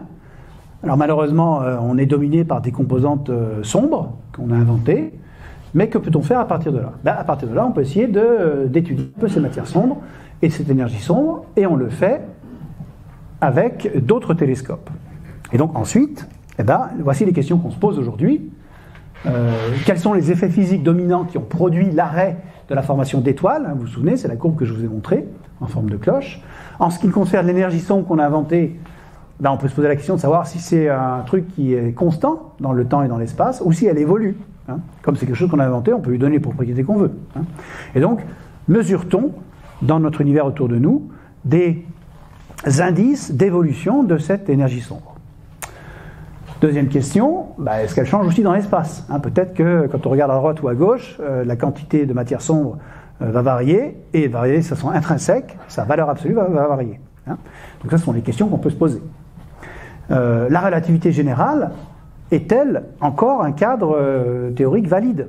On voit que c'est à cause de la relativité générale qu'on est obligé d'inventer ces composantes. Et donc on peut se dire, finalement, il faudrait peut-être travailler un petit peu plus du côté théorique pour essayer de faire évoluer la physique, une nouvelle physique, dans le cadre de ce qu'on observe aux grandes échelles. Donc ça, c'est côté énergie sombre. Et puis côté matière sombre, on peut aussi se poser les questions. Quelle est la nature ? Quelles sont les propriétés, celles qu'on a inventées ? Est-ce qu'on les observe autour de nous ? Est-ce qu'elles expliquent bien le phénomène d'évolution de la matière qu'on observe ? Et puis, les conditions initiales au début de l'univers, celles qu'on mesure avec le fondamentalisme cosmologique, et qui ont produit les grandes structures, est-ce que ces conditions initiales sont réelles ? Est-ce qu'on a fait la bonne analyse sur ces conditions initiales ? Voilà, donc toutes ces questions-là, on peut se les poser et on peut commencer d'y répondre avec cette sonde spatiale qu'on a lancée dans les années, il y a à peine 6 mois maintenant, hein, au 1er juillet. Vous voyez, il y a le lancement ici. C'est un télescope qui fait 1,2 mètre, qui est là, avec à la base 2 instruments. Un instrument qui fait une grande photo infrarouge du ciel et un instrument qui fait une grande photo optique du ciel. Et vous voyez ici, ça a été lancé par une fusée Falcon. Hein. Alors pour la petite histoire, ça devait être lancé par une fusée Soyouz avant l'Ukraine. Hein. Pam, invasion de l'Ukraine. Monsieur, j'ai oublié son nom, envoie des scods sur Twitter dans la sphère spatiale. L'ESA dit stop, on arrête, plus de lancement avec Soyouz. Et tous les satellites qui avaient été prévus dans les fusées Soyouz, abandonnés, dont on faisait partie. On était sur la charrette. Et donc on se dit, là c'est pas possible, il faut régler la question, donc ce qu'on peut lancer avec une Ariane. Ariane 6, elle a beaucoup de retard, elle n'a pas encore été complètement lancée, et on est en 2025. Ça devait être lancé en 2020, hein, au départ. Et donc, très bien, pas d'Ariane. Et donc, qu'est-ce qu'il nous reste ? Il nous reste Elon Musk, avec Falcon. Et donc, on a approché Elon Musk, et vous voyez ici, c'est le premier étage de la fusée qui est revenu. Hein. C'est lui, il n'y a que lui qui sait faire ça. Et donc, vous avez une image ici de la fusée qui a lancé Euclide. Et vous voyez Euclide avec le symbole de l'ESA là-haut, c'est lui qui a été lancé. Donc voilà, ce satellite, à quoi il va servir ? Ah oui, quand même, je vais quand même vérifier l'heure, là, parce que je regarde jamais l'heure, moi, quand je donne une conférence. Bon, ça va. Donc, ici, on voit le plan focal, c'est-à-dire qu'un télescope, c'est le grand œil, ici, qui va accumuler la lumière, qui va la courber, qui va la renvoyer à un endroit, on va l'analyser. Et puis, derrière votre œil, vous avez un cerveau, hein, et votre cerveau, c'est la partie qui est en bas. C'est la partie instrumentale qui va analyser la lumière. Et donc, ce plan focal, ici, qu'on ne voit pas très bien, c'est un plan focal qui a été entièrement réalisé par Boustek, à Tarbes. Donc, enfin, Bazette, plus exactement. Hein. Donc, cocorico, hein, on est quand même pas mauvais. En fait, tout le télescope et toute la structure qui maintient les optiques ont été réalisés en carbure de silicium. Et dans le monde, il n'y a que Boustek, donc cette filiale d'Airbus, qui est capable de faire ce genre de structure. Donc, c'est une belle prouesse locale, donc on peut se féliciter de ne pas du tout être en retard dans ces domaines-là. Et donc cette partie-là, elle contient un instrument visible, l'instrument qu'on appelle VISE, hein, pour visible, on est très imaginatif en astronomie, et puis un autre instrument qui est infrarouge, et donc ces deux instruments vont faire une cartographie du ciel, de tout le ciel, sur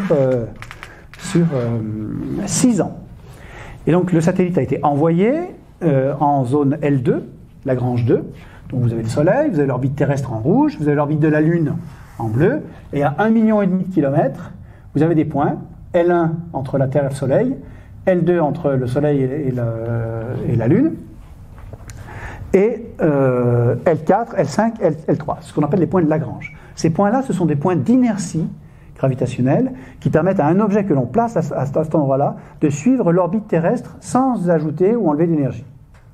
Donc c'est comme s'il ne bougeait pas par rapport à la Terre. Et donc on a un télescope ici qui est très stable, dans une zone qui est bien protégée, et qui bouge en même temps que la Terre, et donc on peut communiquer avec lui facilement. Et donc c'est là qu'on envoie tous les télescopes de haute qualité. Le télescope spatial James Webb est là. Tous les télescopes qui ont été envoyés, ceux qui ont fait des mesures de front cosmologique, tous les télescopes astronomiques sont envoyés dans cette zone-là. Bon, c'est très grand, hein, on n'est pas encore trop dense, ça va. Et donc Euclide est là, et il a commencé à observer depuis le sondage lui-même a commencé le 14 février, après des zones de vérification de l'instrument. Et ce sont des images qui sont très belles, hein, vous vous souvenez, je vous ai montré quelques-unes dans les modules aujourd'hui, en toute illégalité, hein, parce que je n'ai pas le droit de le faire. Mais... Et donc vous avez ici une carte du ciel complète, avec ici l'orbite des planètes, qu'on appelle le plan de l'écliptique, dans lequel on n'observe pas parce qu'il y a de la poussière, qu'on appelle la poussière zodiacale, qui nous empêche d'observer très bien ce qu'il y a derrière. Puis vous avez ici cette bande ici aussi qu'on n'observe pas, qui est la bande qui correspond au plan de notre Voie lactée. Hein. Et donc nous, on ne va pas observer dans la zone de la Voie lactée parce qu'on ne voit pas derrière. Mais on va observer tout le reste du ciel, vous voyez. Toutes ces pavés ici de couleurs différentes correspondent par couleur à la quantité de surface qu'on va couvrir par an. Donc en 6 ans, on va couvrir tout le ciel extragalactique possible, et on va faire une gigantesque image de tout ce ciel à haute résolution, partout où on est. Particularité d'Euclide, on ne peut rien faire si la Terre ne nous aide pas. Le satellite lui-même ne va faire que des images de haute résolution, donc va mesurer ces effets de l'anti-gaz gravitationnel, mais on a besoin de savoir quelle est la couleur précise des objets et quelle est leur distance, et ça c'est assuré par les télescopes terrestres. Vous avez toute la brochette des télescopes gigantesques, alors celui-ci là il n'est pas encore construit, le télescope européen, j'en parlerai dans un module d'instrumentation où je décrirai un peu ces télescopes avec l'instrumentation. On est dans le domaine de la science-fiction pratiquement. On sait faire des choses qui sont extraordinaires aujourd'hui, je vous en parlerai dans un autre module. Mais donc, tous ces satellites-là, tous ces télescopes-là participent à Euclide en fournissant une partie des données sur la partie du ciel qu'on va regarder en haute résolution. Et la combinaison des deux nous permet d'étudier la matière sombre. Donc ce qu'on va faire, c'est qu'il y a des images tomographiques du ciel, par tranche de profondeur, on va reconstituer, vous savez, cette espèce de zone un peu dense, là, qui ressemble à du space gel, c'est une reconstruction de la structure tridimensionnelle de la matière sombre dans une toute petite zone du ciel. Cette zone-là, elle représente quelques minutes d'arc par quelques minutes d'arc, et donc c'est tout petit. Et nous, ce qu'on veut faire, c'est ça sur la totalité du ciel observé, extragalactique, entre maintenant et il y a 10 milliards d'années. Donc on va reconstruire toute la structure tridimensionnelle de matière sombre en utilisant les mêmes méthodes, qui sont des méthodes de déformation d'espace-temps, en analysant la forme des objets et les effets de l'antillage faible. Et puis, ça va nous permettre de répondre à un certain nombre de questions que j'ai abordées au début de cette section, et en particulier sur l'énergie sombre. Alors vous avez ici des schémas que je ne vais pas détailler, mais qui montrent que aujourd'hui, nos connaissances elles correspondent à peu près aux courbes d'erreur verte et orange, et avec Euclide et la combinaison de tout le monde, vous voyez, on va considérablement rétrécir l'espace de Fab qui nous permet de mesurer les propriétés de la matière sombre, et notamment son taux d'évolution. Si la matière sombre a un paramètre W0 égale à -1, ça veut dire qu'elle n'évolue pas. C'est une constante. C'est la théorie d'Einstein, la constante cosmologique. Voilà. C'est le cas dans lequel on est pour l'instant, quand on utilise les données actuelles. Mais vous voyez, la barre d'erreur est très grande. Alors c'est très frustrant pour des cosmologistes aujourd'hui, parce que c'est très excitant pour nous de faire passer la barre d'erreur d'un facteur, de la diminuer de facteur 3. Mais quand on montre ça au grand public, ils disent bah, c'est rien. Oui, mais la différence, c'est que ici, on ne sait pas si on a une énergie sombre qui évolue, et ici, on le sait. Donc là, en réalité, ce qu'on a fait, c'est qu'on a réfuté tous les modèles qui prédisent que l'énergie sombre peut varier. Et c'est comme ça qu'on progresse en science. On augmente notre capacité à réduire les barres d'erreur et à augmenter la précision. Donc en cosmologie, aujourd'hui, on est déjà très précis, et donc on va prédire des propriétés. On saura notamment si cette fameuse énergie sombre évolue ou non. Et puis on pourra aussi confirmer une partie des propriétés de la matière sombre, et notamment de sa répartition dans l'espace et de la quantité de matière sombre par rapport à la matière lumineuse.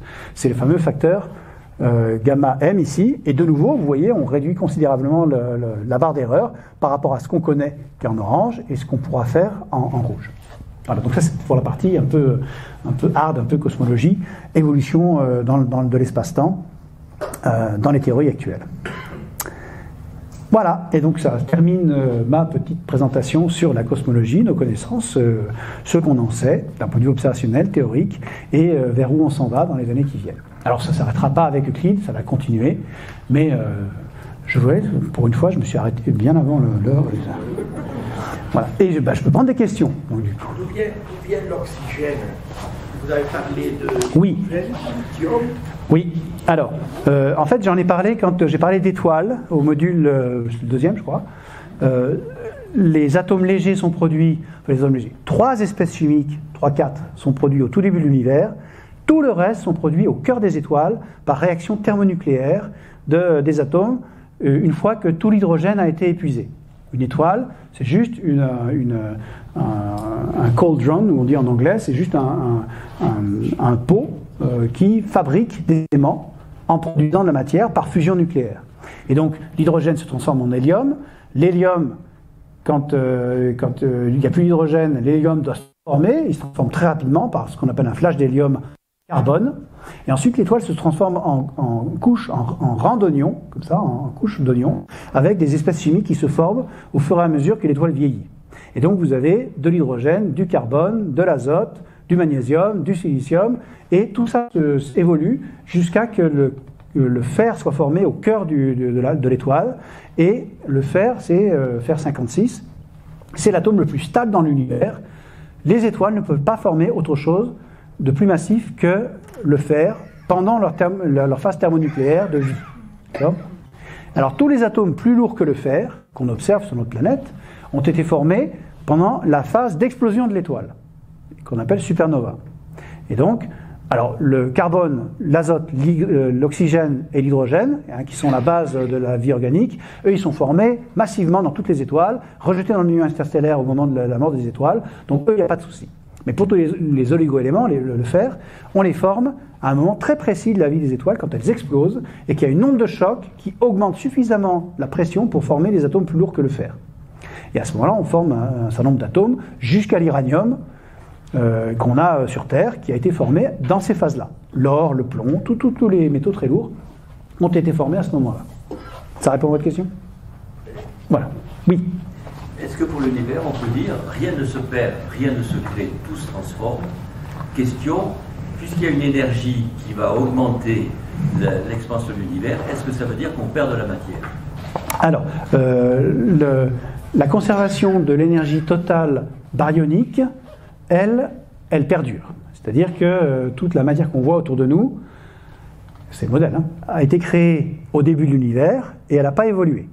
La quantité totale d'énergie associée, c'est-à-dire la lumière associée à cette matière, et la matière elle-même, puisque pour Einstein, matière et énergie, c'est la même chose. Donc cette énergie-là, elle ne varie pas.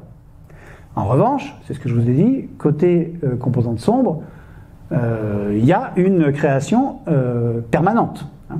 Avec l'expansion de l'univers, l'univers a de plus en plus de ce fluide avec pression positive qui contrecarre l'attraction gravitationnelle. Et donc, la réponse est oui pour ce qu'on connaissait depuis 2000 ans, non pour les nouvelles composantes qu'on a inventées.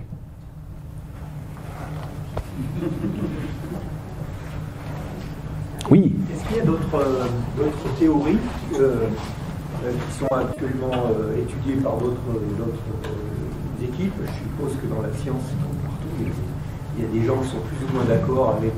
Il y a ceux qui sont le plus grand nombre sont d'accord avec ces théories, et il y a d'autres théories peut-être exotiques ou farfelues qui expliqueraient, qui imagineraient remplacer énergie noire et matière noire par autre chose. Oui, alors je répète la question pour profit de l'enregistrement. Y a-t-il des théories qui puissent remplacer les composantes sombres qu'on a inventées en modifiant plutôt les lois de la physique et en créant de nouvelles théories et des théories qui soient suivies par l'ensemble des chercheurs? Alors la réponse est oui, bien sûr. Il existe des dizaines de théories de la gravitation qui sont inventées, principalement pour répondre aux questions de matière sombre, mais aussi d'énergie sombre. Et puis il y a des gens qui disent qu'en fait il n'y a pas d'énergie sombre parce qu'on est dans une zone de l'univers qui est moins dense et donc où l'accélération est naturellement plus importante, tout simplement parce qu'il se vide au profit des régions autour de nous qui sont plus denses. Voilà, donc alors toutes ces théories et toutes ces observations alternatives et ces interprétations alternatives sont jugées à l'aune de ce qu'on observe comme toutes les théories. Si ce n'était pas ça, on n'y arriverait pas. Parce que même si on est un petit peu la difficulté du modèle, coincé dans un paradigme incroyable de question on sait quand même évoluer. Et donc il y a des théories, ces modèles-là sont métriques, parfois fonctionnent bien de la gravitation, mais sont compliqués. Donc nous, on n'est pas sûr résoudre un certain nombre de problèmes, le moins de travail. Mais le travail est fait. Problèmes à la fois d'un point de vue de densité, et d'un point de vue des modèles d'âge d'objets, et qui fonctionnent bien dans un domaine particulier. Aujourd'hui, on a des théories qui fonctionnent, qui ont été même des modèles newtoniens, c'est-à-dire aussi bien que la relativité générale, c'est-à-dire excluant la de gravitation newtonienne. Il n'y en a pas encore. Et surtout ces théories-là, très bien, énormément les modèles. Les vitesses de rotation des galaxies. Vous savez, la complexification des modèles, on n'aime pas ça parce que ça devient très compliqué à calculer, mais on n'y arrive pas. Donc on essaie de rester le plus simple possible. Dit, gravitation, on n'a pas besoin de relativité générale, c'est des éléments, on va juste changer le coefficient d'attraction, on va l'augmenter un petit peu à partir d'une certaine échelle que je fixe, c'est une constante. Et en fait, la théorie marche très bien pour expliquer la vitesse de rotation des galaxies. Le problème, c'est que ce n'est pas une théorie métrique. Et donc c'est une théorie qui a les mêmes défauts que la théorie de Newton. L'information voyage infiniment rapidement d'un point à l'autre. Ce n'est pas physique. Il faut prendre en compte la causalité. Et donc cette théorie a été transformée en théorie causale, Thévez, par quelqu'un d'extrêmement brillant. Ça en a fait une théorie très compliquée. Et quand on a appliqué cette théorie compliquée au phénomène de l'anti-âge gravitationnel fort, que je vous ai montré, manque de peau, ça n'a pas marché. Parce qu'elle n'est pas assez puissante pour... on a besoin à la fois de cette théorie et de matière sombre. Donc ça ne résout pas le problème. Voilà. Donc vous voyez, mais on cherche. C'est très gênant pour nous. D'abord, on adore casser les choses de nos parents, c'est bien connu. C'est la révolte des adolescents. Et ensuite, on aime bien trouver des choses nouvelles. Donc on ne se censure pas du tout. C'est juste que c'est compliqué et que ça ne marche pas. Donc pour l'instant, la meilleure solution, c'est encore celle de la matière sombre et de l'énergie sombre, qui reste le modèle standard le plus performant en termes de reproductibilité des observables. Ça répond à votre question? Bon. Oui. Pardon, il y a une question en haut et en bas. Ah bon, pardon. La question serait la suivante. Est-ce qu'on est définitivement limité dans nos observations au Big Bang? Est-ce qu'on ne peut pas imaginer qu'un jour on aille au-delà? Alors, la question est, est-on limité au Big Bang dans les observations, ou peut-on imaginer des observations qui nous emmènent au-delà du Big Bang? Alors, c'est une question qui est très compliquée. Aujourd'hui, c'est sûr que toute théorie qui fait des hypothèses sur avant l'existence de l'espace-temps tel qu'on le conçoit dans nos théories, sort du domaine de la science. C'est des mathématiques, c'est de la logique, c'est super. Philosophiquement, pour les gens qui n'aiment pas les idées d'avoir un Dieu, créateur, machin, ils sont parfaits. Il y a une infinité d'univers, les multivers, tout ça, c'est de ce domaine-là. Il n'y a pas d'observable qui nous permette de réfuter ces théories. Donc, c'est de la religion. Mais, bon, c'est de la religion logique, c'est de la religion rationnelle. Bon, grand bien leur fasse. Je ne vais pas dans cette direction-là parce que ça ne m'intéresse pas, mais il y a des théories. Ça deviendra intéressant quand ces théories auront des prédictions réfutables, observables à l'intérieur de notre univers. Un artefact, un phénomène que l'on relie directement et de façon univoque à cette théorie. Voilà. Et donc, si on a des théories qui réussissent à prédire un certain nombre de phénomènes et qu'on observe ces phénomènes, à ce moment-là, on pourra, par déduction, dire voilà, cette théorie n'est pas réfutée, donc elle marche. Ce n'est pas le cas aujourd'hui. Aujourd'hui, ça ne marche pas. Et d'un point de vue observationnel, il y a des limites physiques qui font qu'on ne peut pas observer plus loin qu'une certaine distance dans l'espace-temps, qu'on appelle l'horizon des événements, en relativité générale, si on suppose que la relativité générale s'applique. Vous savez, la cosmologie, elle ne peut pas interpréter ce qu'elle voit sans avoir une idée préconçue. En science, c'est toujours comme ça. Quand on regarde quelque chose, on est obligé d'avoir l'interprétation derrière. Et donc, si l'interprétation nous enferme de façon circulaire dans un mode où on ne peut pas s'extraire de l'interprétation avec l'observation, on est dans un cercle vicieux. C'est un petit peu le cas de la cosmologie à l'heure actuelle, puisqu'on a un univers. On n'a pas 2, 3, 4, et on ne peut pas comparer les uns aux autres. On n'en a qu'un seul, et donc on est obligé de circulairement essayer de progresser à l'intérieur de notre univers. Et donc aujourd'hui, non, il n'y a pas d'observation, et je conçois mal qu'on puisse le faire dans les 100 ans qui viennent. Je pensais à ce qu'on appelle la théorie des brânes. Oui, mais justement, c'est exactement la même chose. Voilà, ce sont des théories pré-Big Bang, qui sont utilisés pour donner une cause à l'effet observé du Big Bang. Qu'on repousse le problème. Pour l'instant, le problème il est à 10,43 secondes. On se dit, on va repousser la théorie un peu plus loin. On va avoir des brains, donc ces grandes zones multidimensionnelles énergétiques qui se frappent. Et aux endroits où il y a des collisions, se forment des univers avec des propriétés qui sont reliées au brane elle-même. Et donc, notre univers, il est né à cet endroit-là parce qu'il était prédestiné à être né à cause de ce choc. Voilà.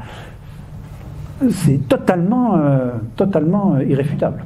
Hein. On est dans le domaine de l'opinion, de la religion, de tout ce que vous voulez. On n'est pas dans le domaine de l'objectivité. Voilà. Et surtout, il n'y a aucun moyen de savoir si c'est vrai. Aucun. Et c'est ça le problème. Hein. La difficulté est là. C'est un peu comme ce qui se passe physique. Enfin, la théorie est aussi expliquer tout ce qui se passe à l'intérieur d'un trou noir. J'ai pu comprendre. Oui, alors oui, effectivement, les trous noirs, c'est la même chose. Hein. L'univers se replie sur lui-même, il est enfermé, et donc pour savoir ce qu'il y a dans un trou noir, il faut y aller. Hein. Puis on n'en ressort pas, donc c'est fini. Et voilà. Enfin, voilà. Sauf que le trou noir, on peut rentrer dedans. En vie, je ne sais pas, mais en tout cas, on peut rentrer dans un trou noir. On ne peut pas sortir de l'univers. C'est pas possible. Question là-bas ? Oui, ma question était un peu analogue. Enfin, c'était envisage-t-on aujourd'hui des théories cycliques dans l'évolution de l'univers? C'est que vous expliquez que la diffusion de la matière, de l'énergie, explique la réduction de la production d'étoiles ou l'arrêt de la production d'étoiles. Est-ce qu'on peut imaginer qu'il y a un phénomène de condensation à une échelle de temps absolument gigantesque, et qu'il y ait une forme de pulsation finalement dans la vie de l'univers compte tenu de son hétérogénéité, c'est-à-dire qu'on diffuse l'énergie, elle va se condenser à nouveau, etc. Oui, tout à fait. Oui, c'est une très bonne question. L'univers est-il cyclique? Est-ce qu'on peut imaginer un modèle où finalement, pour une raison qu'on ne comprend pas, l'univers s'arrête arrête son expansion accélérée et se contracte, hein? C'est tout à fait possible. Tout à fait possible, puisque de toute façon, l'accélération de l'univers, c'est une donnée observable. Intuitivement, on ne se serait pas dit que l'univers allait accélérer à un moment donné. Or, on l'a observé. Alors, il n'y a pas de modèle qui explique que, en tout cas en l'état, avec ce qu'on observe, mais évidemment, on ne va pas inventer un modèle qui va nous prédire quelque chose qu'on ne pourra pas mesurer avant 3 milliards d'années. Ça n'a pas de sens. On essaie de prédire ce qu'on voit autour de nous. Mais si un modèle émerge disant « bah oui, c'est naturel qu'on ait une cyclicité qui n'a rien à voir avec l'énergie sombre, mais qui est liée aux propriétés de l'univers », qui donc est de la nouvelle physique, c'est pas la relativité générale qu'il y aura, c'est une théorie qui est plus générale, qui englobe la relativité générale et qui explique une oscillation de l'univers. Pourquoi pas? Et à ce moment-là, on a un modèle théorique qui prendra un certain temps à réfuter, hein, ou à tester, mais qui peut très bien s'imaginer. Pour l'instant, on ne sait pas. Hein, on ne sait pas. C'est une donnée. C'est l'observation qui nous donne la direction à prendre d'un point de vue théorique. Et d'un point de vue théorique, il n'y a pas de théorie cyclique, en tout cas que je connaisse, qui, dans le cadre de la relativité générale avec énergie sombre, qui ait une oscillation. Mais je suis très mauvais et j'ai pas la connaissance de toutes les théories qui circulent. Donc il y en a sûrement une, hein, parce que mes collègues ont beaucoup d'imagination. Oui, dans votre code, là, on voit l'univers un peu se diluer dans le temps. Oui. On peut imaginer la fin de l'univers. Alors, c'est une question que j'ai abordée un petit peu par la tranche. Vous parlez d'ici, hein, celle-ci. Hein. Oui. Voilà, donc en fait, c'est une question que j'ai abordée un petit peu quand j'ai parlé de gravitation et de confinement gravitationnel. Hein. L'expansion, elle est souvent très mal expliquée dans notre univers. L'expansion accélérée, même l'expansion de l'univers n'est pas sentie sur Terre, dans notre galaxie ou dans notre amas de galaxies. Hein. Tout l'univers confiné, celui que j'ai montré tout à l'heure, où il y avait des amas de galaxies, hein, on va remonter, on va aller du côté des amas eux-mêmes. Voilà, celui-ci, vous voyez, cet univers-là n'est pas en expansion. D'accord ? C'est au-delà qu'on mesure une expansion. Là, la matière est suffisante pour confiner tous les objets à l'intérieur d'une sphère qui est autonome dans l'univers. Donc ce qui se passe, c'est que c'est des zones comme ça qui vont s'éloigner les unes des autres à très grande vitesse, mais nous, dans notre zone, on continuera de vivre notre petite vie avec nos galaxies autour de nous, et on ne sera pas du tout perturbé par l'expansion accélérée, ou toute forme d'expansion. Hein. Ce qui risque de nous perturber, c'est si jamais il y a une contraction, parce que là, effectivement, il va finir par faire chaud. Mais, en l'état, notre zone est confinée, donc on ne voit pas d'accélération. Je ne sais pas si ça répond à votre question. Oui. Est-ce que l'image que j'avais déjà vue d'un ballon de baudruche, donc qui peut gonfler, sur lequel on positionne les galaxies, etc., et qui est gonflé, donc elle ne bouge pas, mais elle s'éloigne au fur et à mesure. Est-ce que ça se... Voilà, alors c'est une image qui est bonne, mais au lieu de peindre les galaxies sur le ballon de baudruche, il faut que vous colliez une gommette ou un bouton. Hein, et la galaxie elle-même n'évolue pas. Hein, c'est juste l'espace-temps entre les galaxies qui va augmenter. Vous voyez ? Alors que si jamais vous dessinez le dessin, la galaxie elle va grossir avec et ça ne marche pas. Oui. Voilà. Bon, quelle heure est-il ? Là, je pense qu'on a atteint midi. Hein. Ah bah, midi 5. Allez, à la prochaine fois. Si cette vidéo vous a plu, vous pouvez nous rejoindre à l'Université du temps libre de Tarbes et de Bigorre à l'adresse utl-tb.info. Et n'oubliez pas, si ce n'est déjà fait, de vous abonner.